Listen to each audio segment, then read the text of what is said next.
28 मार्च 2025 Myanmar में आया massive 7.7 magnitude का अर्थक्वेक, जिसने न सिर्फ म्यांमार में तबाही मचाया बल्कि एपिसेंटर से 1000 किलोमीटर दूर म्यांमार के पड़ोसी देश थाईलैंड के कैपिटल बैंकॉक में स्काई स्क्रैपर भी कोलैप्स हो गया, जैसा कि आप स्क्रीन पे देख सकते हैं। अगर हम एक्सपर्ट की माने तो ये मैसिव अर्थक्वेक म्यांमार के बीचों बीच गुजरने वाली 1400 किलोमीटर के एक स्ट्रेट सगाइंग फॉल्ट के कारण हुआ है। सगाइंग फॉल्ट के अराउंड होने वाली ये कोई पहली अर्थक्वेक नहीं थी, बट हाँ हम कह सकते हैं कि इस अर्थक्वेक का मैग्नीट्यूड कुछ ज्यादा ही था, अराउंड 1946 में आए हुए अर्थक्वेक जैसा। दोस्तों आगे इस वीडियो में हम देखेंगे कि कैसे सगाइंग फॉल्ट फॉर्म हुआ, इसके पहले सगाइंग फॉल्ट के अराउंड कितने अर्थक्वेक आए और कैसे इस अर्थक्वेक का प्रभाव थाईलैंड के कैपिटल बैंकॉक तक भी देखा गया। तो मेरे साथ जुड़े रहिए इस पूरे वीडियो तक। मैं इस टॉपिक को बहुत ही आसान भाषा में एक्सप्लेन करने का कोशिश करूंगा, but before that make sure कि you have subscribe my YouTube channel Jio studio.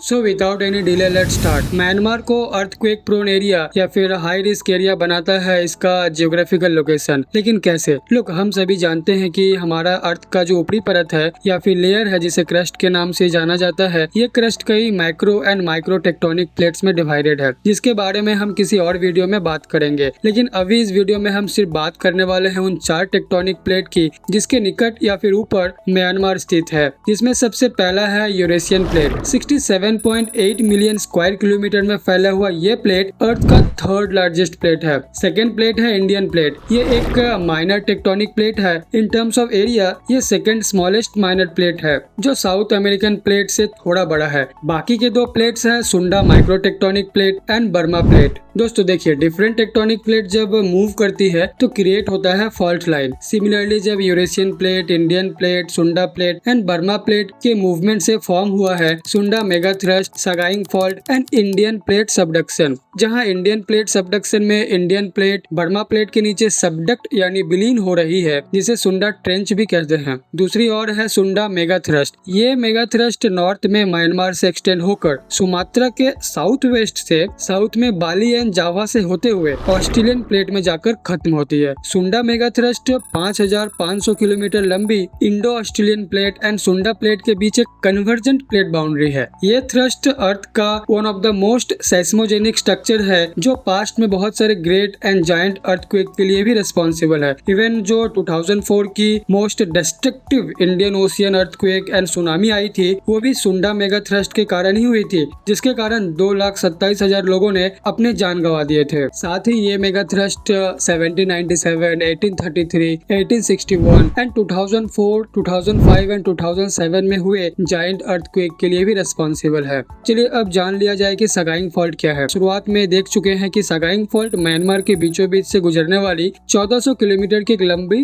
Fault line है, जो म्यांमार में आए अर्थक्वेक के लिए रिस्पॉन्सिबल है। ये फॉल्ट इंडियन प्लेट और यूरेशियन प्लेट के बीच ट्रांसफॉर्म फॉल्ट है, जहां टेक्टोनिक प्लेट हॉरिजॉन्टली एक दूसरे के अगेंस्ट खिसकती है या मूव करती है, जिसे right lateral strike slip fault भी कहा जाता है। टेक्टोनिक प्लेट के मूवमेंट से एनर्जी प्रोड्यूस होती है और जब ये एनर्जी रिलीज होती है तो भूकंप आता है। सगाइंग फॉल्ट म्यांमार का सबसे बड़ा और सक्रिय भूकंप स्रोत है, जो म्यांमार के मांडली, युंगुन, इवन म्यांमार के कैपिटल नैपिटा से होकर गुजरती है। लेकिन यहाँ पे हम लोगों को एक बहुत ही इंपॉर्टेंट फैक्ट जान लेना चाहिए कि transform fault and strike slip fault same नहीं है। ट्रांसफॉर्म फॉल्ट वो फॉल्ट है जब 2 टेक्टोनिक प्लेट एक दूसरे के सापेक्ष हॉरिजॉन्टल डायरेक्शन में खिसकती है, न कि वर्टिकल डायरेक्शन में। For example San Andreas fault in California, जहाँ पे पैसिफिक प्लेट नॉर्थ की तरफ and North American plate south की तरफ मूव करती है। But transform fault strike slip fault का एक टाइप है, but strike slip fault plate boundary as well as plate के इंटीरियर में भी ऑकर होती है। So this was the difference between the transform fault and strike slip fault. Sagaing fault historically earthquake के लिए ही जाना जाता है।